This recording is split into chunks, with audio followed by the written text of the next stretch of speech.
My name is Sarah, and I'm here to talk to you about your why. What is your why? Why do we do anything? I'm an architect, so I'll talk about specifically a project that made a huge change to me in terms of why I wanted to do architecture or practice it.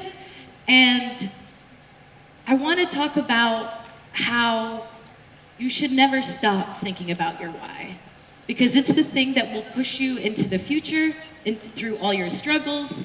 And in high school, before you go off to college where you explore the why more and more, you learn about the hows, the whats, the wheres, the whens, the whos. But the why is gilded over, it's dictated to you. At some point, you have to do the work of figuring out why you want to do anything. So I went off to university because I wanted to do architecture, and I wanted to do architecture because I had read an article that talked about creativity architecture was the perfect marriage between creativity and art and structure. And so understanding that, I knew that that was something that I could take into the future and explore more. When I went to university, it was really hard for me to connect with why we were doing what we were doing. Yes, I understood that we were going to make architecture, but I had a hard time being motivated or inspired by it. And I was lucky enough that I was there when there was a lecture series called the Good Intentions Lecture Series, and it was the first time that I'd heard architects talk about the why they were doing the architecture they were doing, what it means to have place and community, and how the built environment brushes up against that. So once I learned about these architects, I transferred the next day to the school that would allow me to get my hands on as much of the dirty work, as much of the work that nobody wants to do, the cutting and the breaking, but that will teach you the most. That will make you understand the why. So I transferred to this university, and they allowed us to meet the very first real-life client that we ever had, which is Miss Rosalie Turner. She's in the top right, top left-hand corners. And she explained to us that she was an older lady who had been disabled, and so we had to think about how to design her space to be for someone that was older, that was disabled. And we were just kids. This was my second year. But asking her continuously, why do you do it like that? Why do you want your space to be this way? I started to understand her better. And once I started to understand her better, we could design better for her. So she had explained to us that in southern Alabama, which is where this is situated, the porch is an integral part of Southern living. And they love to sit on it and connect to neighbors through the porch. It becomes an outside space. So I had learned this, and through the community of my teammates, we built the building. So now I had figured out that architecture was the definition of place, shelter, plus community, with each one informing the other. The place informs the architecture becomes an identifier for the people that are there. It becomes their symbol. It becomes important to them. It means something. So once I moved to Hale County, Alabama, I fell in love with Hale County sunsets and cows and pastures and what it means to be in the woods. And I started to think about what I wanted to do for my final year. I still hadn't quite understood what I wanted to do as a thesis project, which is the thing that you do at the end of architecture school, which is your graduation project. I just knew that I wanted it to be about place, community, and this area called Hale County. So I applied for my thesis year to go do a project with some teammates, and we were lucky enough to get the Scouts, the Boy Scouts of America, Troop 13 of Greensboro, Alabama. They were fantastic clients because they're young and they're hungry and they do so much for the community anyway. They take care of a park called Lions Park in Greensboro. They clean it, they look after it, they make sure that they stand true to the Scouts motto, which is leave no trace behind.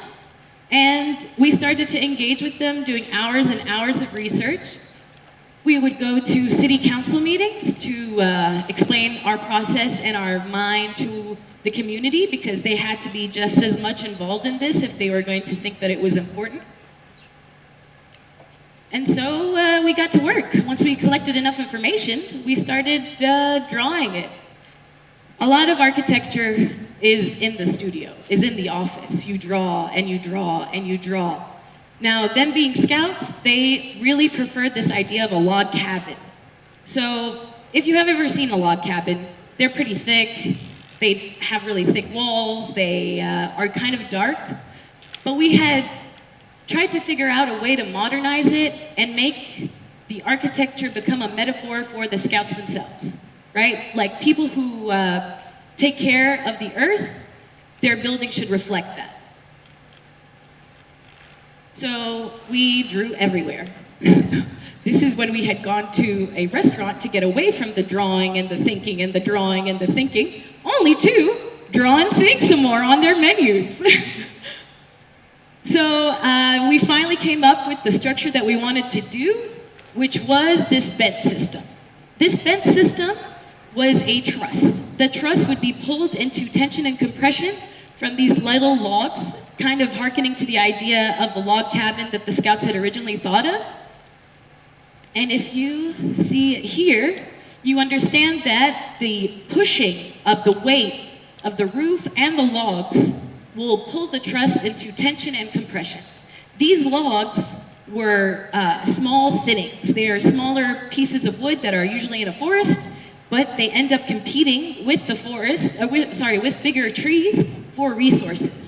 Having said that, that makes it very difficult for these big trees to survive. So in West Alabama, what they would do is either they would burn it or they would extract them for mulch, which didn't seem to be a very conducive use of a tree, especially when the scouts were people who wanted to take care of these things. So we decided to get chainsaw certificates, and we got chainsaw certified to be able to cut down thinnings to use as dead weight for our truss system. Again, we had to go through iteration after iteration after iteration. And you probably would ask, why? Why are you drawing this in so many different ways, in so many different situations? And the reason is because every time you did, you learned a little bit more about it. You understood something more about it, and it would inevitably inform your design.